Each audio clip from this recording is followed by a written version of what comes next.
नमस्कार बच्चों। आज आप लोगों को ये क्वेश्चन बताएंगे त्रिकोणमिति के कुछ अनुप्रयोग चैप्टर से ये क्वेश्चन है। ठीक, ये क्वेश्चन बहुत ही अच्छे तरीके से आपको समझा देंगे और इम्पॉर्टेंट क्वेश्चन है। इस तरह के क्वेश्चन पेपर में आते हैं। ये क्वेश्चन 2012 में आया है, एनसीईआरटी क्वेश्चन है।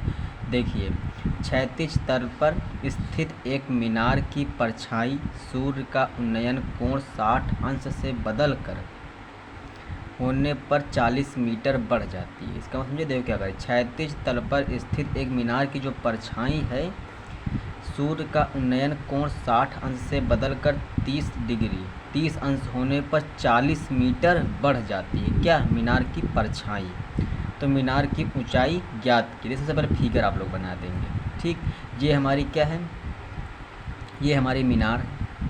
ठीक, अब ये मीनार हमारी हुई, इसकी परछाई देखो पहले कितनी थी। कह रहा कि सूर्य का उन्नयन को 60 अंश से 30 अंश होने पर 40 मीटर बढ़ जाती है। तो पहले x मीटर परछाई हुई, तब उन्नयन कोण 60 अंश था, यही तो कह रहा। लेकिन जब 60 अंश से बढ़कर 30 अंश हो गया तो 40 मीटर जो है इसकी ये ऊंचाई, मतलब इसकी लंबाई जो है परछाई, ये बढ़ गई। पहले x मीटर थे, उसके बाद उन्नयन कोण जब 60 अंश से 30 अंश हो गया तो कितनी हो गई? 40 मीटर और बढ़ गई परछाई। ठीक, इस मीनार की पहले परछाई ये थी, अब उसके बाद पूरी परछाई ये हो गई। ठीक, अब देखिए निकालना है क्या, तो मीनार की ऊंचाई ज्ञात कीजिए। सबसे पहले देखिए, हमने मान लिया कि माना मीनार की ऊंचाई कितनी है? h। सबसे पहला काम क्या, इसकी ऊंचाई h मान लिए। ए बी बराबर, यहाँ आप कुछ भी ले सकते हैं, ABCD आप कुछ भी पॉइंट ले सकते हैं। ठीक, तो माना मीनार की ऊंचाई AB बराबर h मीटर था। BC, ये BC क्या है? इसकी परछाई मतलब आधार, x मीटर मान लिए। अब समकोण त्रिभुज ABC, ये समकोण बना है ना, ABC एंगल B समकोण, इसीलिए समकोण बोलते हैं। ABC में अब देखो जो जो हमें दिया वही यहाँ रखना है। देखो ये लंब दिया है, ठीक, और ये आधार दिया है। तो लंब और आधार किसके फार्मूला में होते हैं? tan के होते हैं ना, इसीलिए यहाँ क्या लेते हैं? tan 60 बराबर लंब बटे आधार। तो लंब हमारा h है, आधार कितना है? s। ठीक, h का मान, अब tan 60 का मान कितना होता है? √3।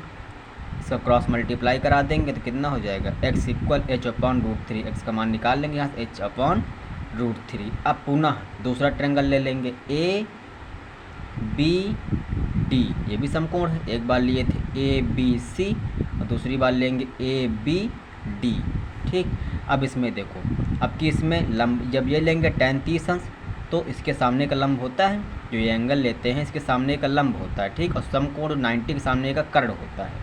इसके सामने का ये पड़ेगा पूरा h हमारा लंब हुआ, आधार ये है पूरी। अब कि अब देखो पूरा ट्रायंगल ले रहे हैं ना ABD, तो इसको पूरा आधार मानेंगे। कितना?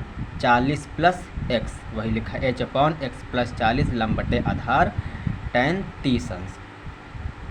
अब यहाँ पर tan 30 का मान कितना रख दिए? 1/√3। उसके बाद क्रॉस मल्टीप्लाई करा दिए, √3 का h में मल्टीप्लाई, √3h इक्वल लगा दिए। इसका मल्टीप्लाई 1 में कराएंगे तो x प्लस 40। ठीक, अब √3h यहाँ लिखे, x इस तरफ लाए -x बराबर 40।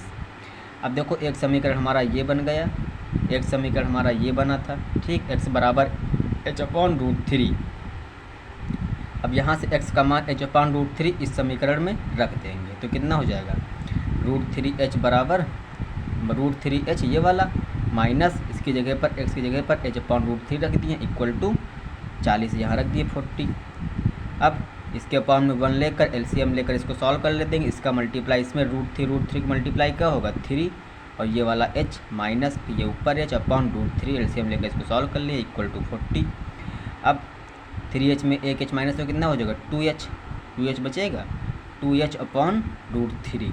उसके बाद देखो अब यहाँ अगर हम h का मान निकालेंगे क्रॉस मल्टीप्लाई करा के, तो इसका मल्टीप्लाई इस तरफ हो जाएगा 40√3, और ये 2 जो ऊपर 2h था नीचे आ जाएगा 2। h इक्वल टू कितना आ गया? 40√3, और इसको क्रॉस मल्टीप्लाई करा के आप लोग कर लेंगे, आ जाएगा। ठीक, कोई दिक्कत नहीं। यहाँ ऊपर 2h बचेगा भाई, h जब मान निकालेंगे तो h इक्वल टू ऊपर मल्टीप्लाई में था, अब ये चला आएगा डिवाइड में, और इसका ये मल्टीप्लाई क्रॉस 40√3। h का मान कितना निकल गया? 20√3। अतः मीनार की ऊँचाई कितनी निकली? 20√3। यही इसका आंसर है। ठीक, देखिए इसमें कुछ करना नहीं था। पहले इसमें क्वेश्चन कह रहा था कि क्षैतिज तल पर स्थित एक मीनार की जो परछाई है जब सूर्य का उन्नयन कोण 60 अंश से 30 अंश हो जाता है तो बढ़ के 40 और बढ़ जाती है। पहले 60 था तो x मान लिया, कोई दिक्कत नहीं, लेकिन कह रहा है 60 से जब उन्नयन कोण 30 अंश हो जाता है तो 40 मीटर उसकी परछाई और बढ़ जाती है। तो पहले x थी, अब कितनी हो जाएगी, x + 40। तो एक बार ये ट्रायंगल ले लेंगे ABC, यहाँ से x का मान निकाल लेंगे। एक बार ABD ट्रायंगल ले लेंगे, यहाँ से निकाल लेंगे, दो समीकरण बन जाएगी। x का मान उठा के यहाँ से दूसरे समीकरण में रख देंगे, सॉल्व कर लेंगे, वहाँ से h का मान निकल जाएगा। अतः आशा करता आप लोगों को वीडियो पसंद आया होगा और बताने का मेथड हमारा अच्छा लगा होगा। हमारे चैनल सब्सक्राइब कर लेना और लाइक करना। इस तरह के आप लोगों के लिए हम और सारे क्वेश्चन बताते रहेंगे जो कि पेपर के लिए इंपॉर्टेंट क्वेश्चन होंगे। हम वही क्वेश्चन आप लोगों को बताएंगे जो कि बहुत ही इंपॉर्टेंट पेपर में आएंगे। धन्यवाद।